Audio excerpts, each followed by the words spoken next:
সিরাজদৌল্লা নাটকের বিখ্যাত কিছু ডায়লগ।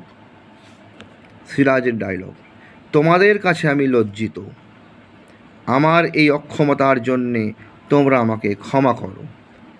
মোহনলাল: নিচ পদস্থ কর্মচারীদের উচ্চ পদস্থ কর্মচারীদের কাজের সমালোচনা করা উচিত নয়।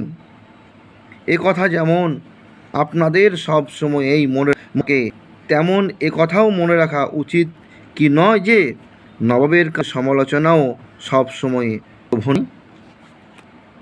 সিরাজ: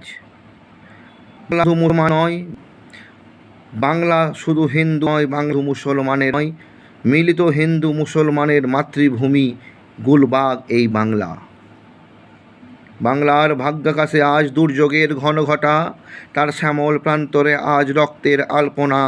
জাতির সৌভাগ্য সূর্য আজ অস্তাচলগামী, শুধু সুপ্ত সন্তান শিওরে রুদ্ধমানা জননী নিশাবসানের অপেক্ষায় প্রহর গণনায় রত।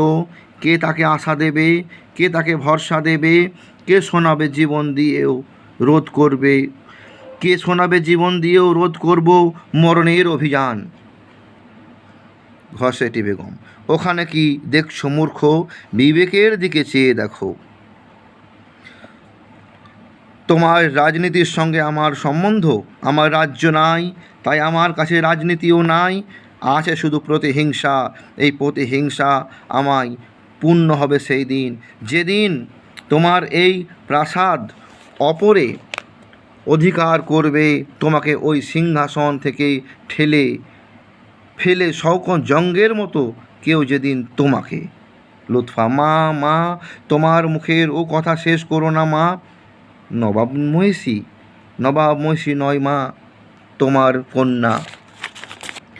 ঘসেটি বলছে: নবাব মহিষী নাও, আজ ভাবছো খুব বিনয় করলে, কিন্তু দুদিন বাদে ওই কথাই সত্য হবে।